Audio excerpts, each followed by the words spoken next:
Au nom du Père et du Fils et du Saint-Esprit, ainsi soit-il. Bien chers amis, mes bien chers frères, l'Église a coutume de fêter les missionnaires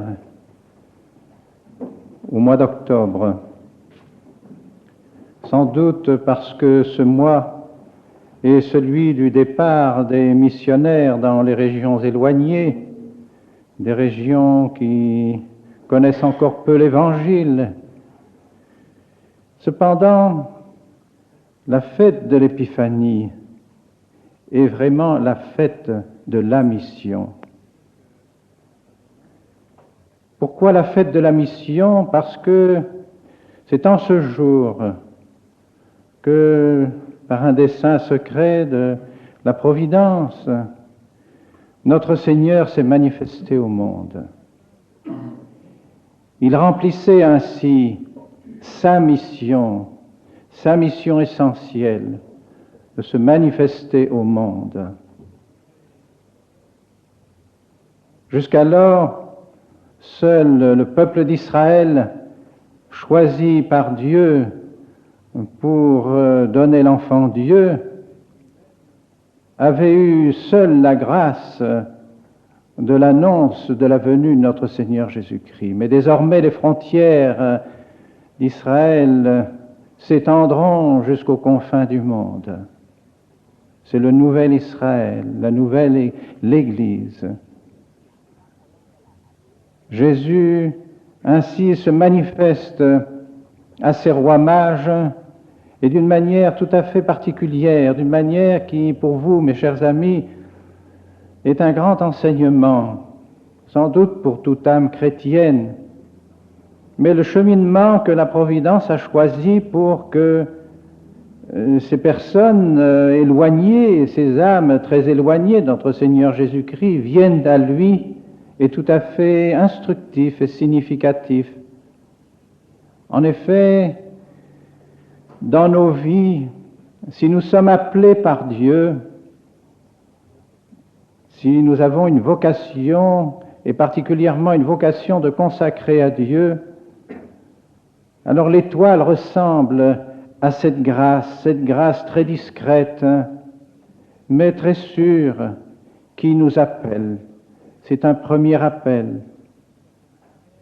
Nos âmes sont alors touchées par la lumière de notre Seigneur, aux lumières encore bien faibles de cette petite étoile qui guidera les mages. Et les mages, eux aussi, sont persuadés que cette petite lumière qui leur apparaît, cette lumière de l'étoile, est un signe certain.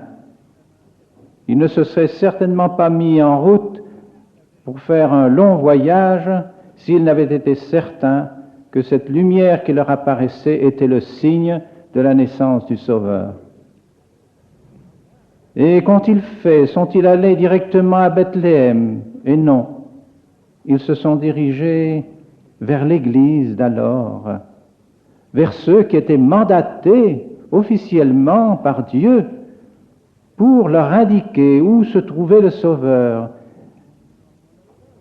Et c'est ainsi qu'ils se sont rendus à Jérusalem, auprès des princes des prêtres. Auprès des princes des prêtres, qui, loin de vouloir suivre eux aussi l'étoile, avaient au contraire dans leur cœur des desseins perfides, des desseins pervers, de supprimer le Sauveur, de le poursuivre dès sa naissance. Voyez avec quelle perfidie Hérode dit aux mages, d'une manière secrète d'ailleurs, il les appelle en secret et leur dit: prenez bien soin de voir où se trouve cet enfant, et lorsque vous l'aurez trouvé, lorsque vous saurez où il se trouve, faites-moi prévenir, afin que moi aussi je puisse aller l'adorer. Est-il possible de mentir et de contredire ce qu'il a dans sa pensée de cette manière, lui qui n'a d'autre intention que de le faire périr et qui bientôt, dans quelques jours, enverra les soldats pour tuer tous les enfants de moins de 2 ans, afin d'être bien persuadés que notre Seigneur est tué lui aussi et que le Sauveur aura disparu. Mais cependant, c'est à l'Église que cette étoile les conduit. C'est aux princes des prêtres, car ce sont eux qui ont les Écritures, et ce sont eux qui leur disent « Cet enfant doit naître à Bethléem ».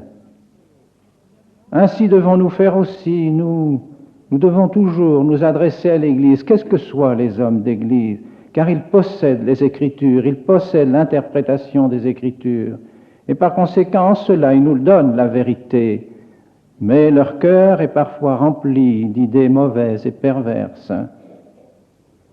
Et ainsi, c'est par l'Église aussi, mes chers amis, que vous avez été appelés, que vous avez été dirigés dans votre vocation.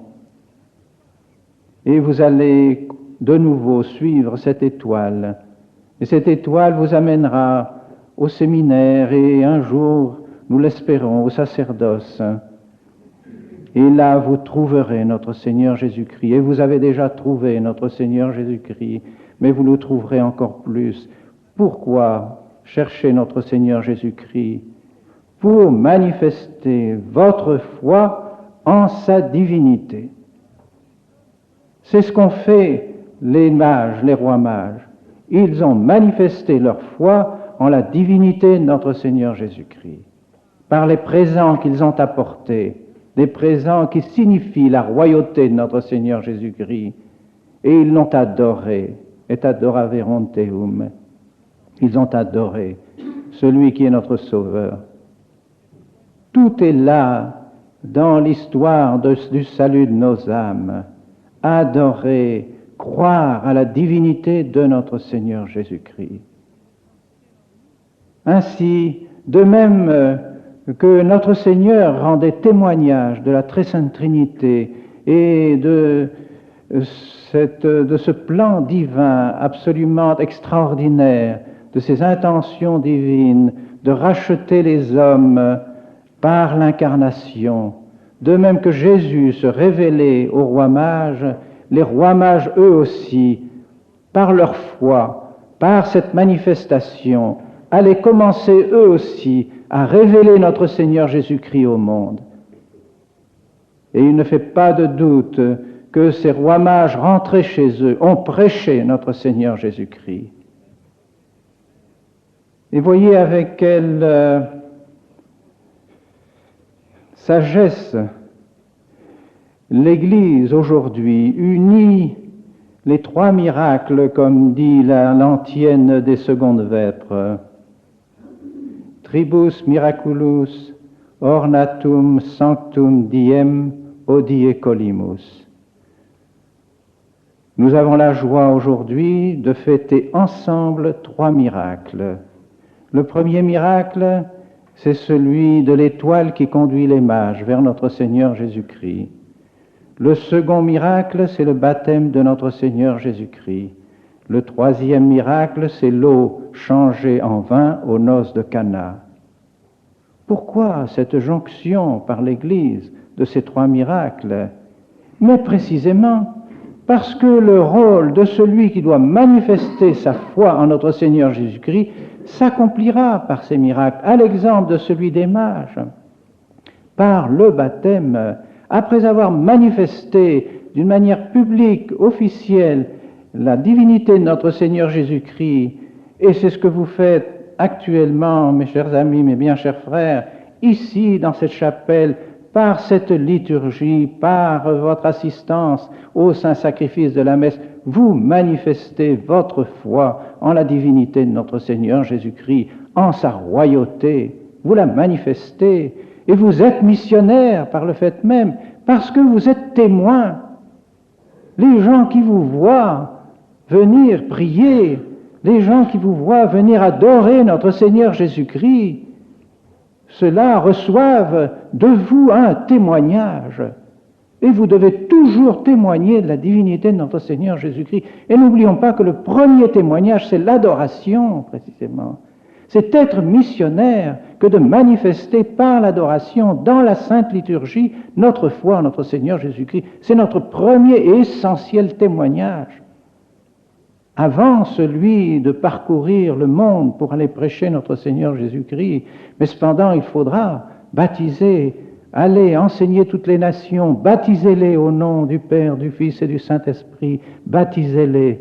Notre Seigneur Jésus-Christ lui-même a voulu être baptisé et il a manifesté la présence de la très sainte Trinité par son baptême. La présence de la Sainte Trinité, car l'Esprit Saint s'est manifesté sous l'aspect d'une colombe et Dieu le Père a parlé pour dire « Voici mon Fils, voici celui en qui j'ai mis toutes mes complaisances ».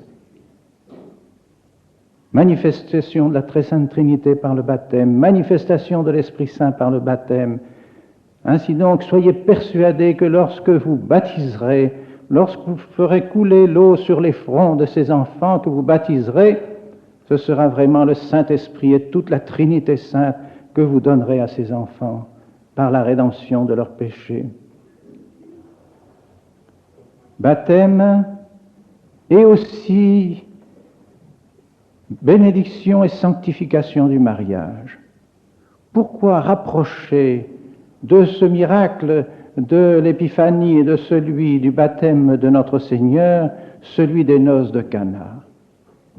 Il est très important de penser que notre Seigneur Jésus-Christ a voulu, et certainement ce n'est pas sans une volonté très explicite de sa part, a voulu que le premier miracle fût accompli au moment d'un mariage. Et l'Église a toujours considéré cette présence de notre Seigneur aux noces de Cana comme la sanctification du mariage et la manifestation de l'institution du sacrement du mariage. Et s'il y a dans la Sainte Église un sacrement qui est important et qui a son importance capitale, c'est bien le sacrement du mariage. Nous devrons, mes chers amis, prêcher sur la sanctification du mariage, manifester cette intention de notre Seigneur d'avoir voulu sanctifier le mariage. Et sanctifier comment? Voyez avec quelle délicatesse notre Seigneur indique toutes ses pensées.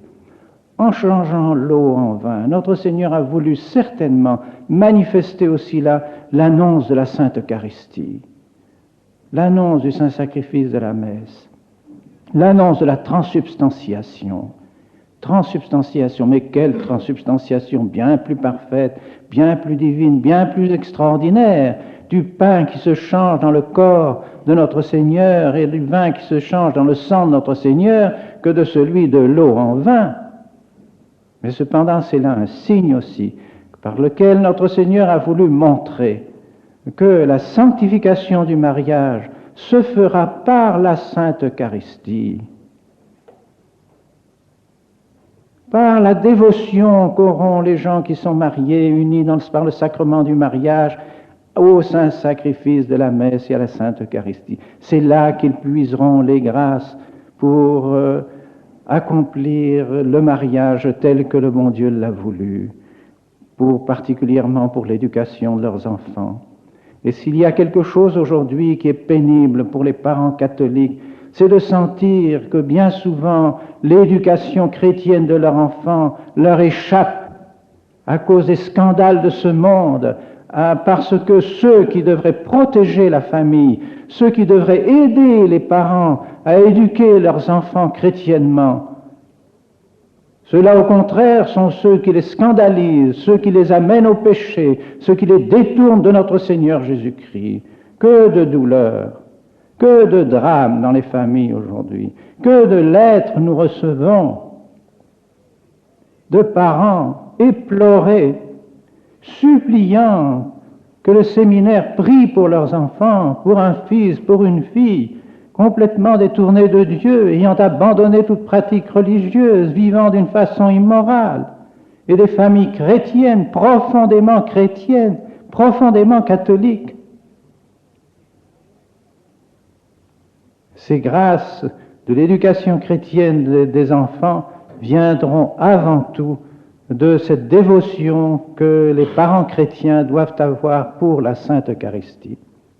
C'est là que leurs enfants puiseront les grâces dont ils ont besoin pour résister à tous les scandales du monde.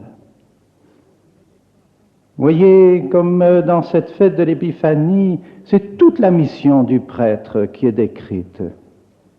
Mission du témoignage, mission d'union à l'Église, de témoignage de la vérité, de la divinité de notre Seigneur, mission pour baptiser, comme notre Seigneur l'a demandé, mission pour sanctifier par le saint sacrifice de la messe et l'Eucharistie, le sacrement de mariage. C'est tout un programme.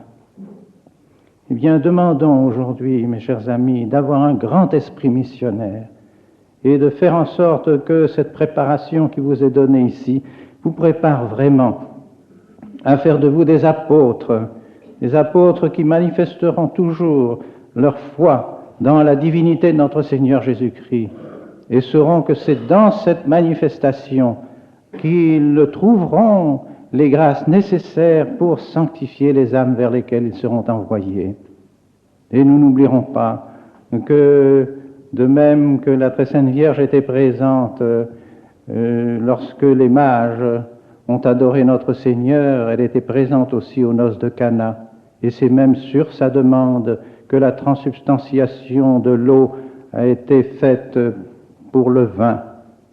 Et donc, d'une certaine manière, on peut dire que c'est aussi sur la demande de la Très Sainte Vierge qu'a été sanctifié le mariage et que le mariage a été en quelque sorte uni au saint sacrifice de la messe et à la Sainte Eucharistie.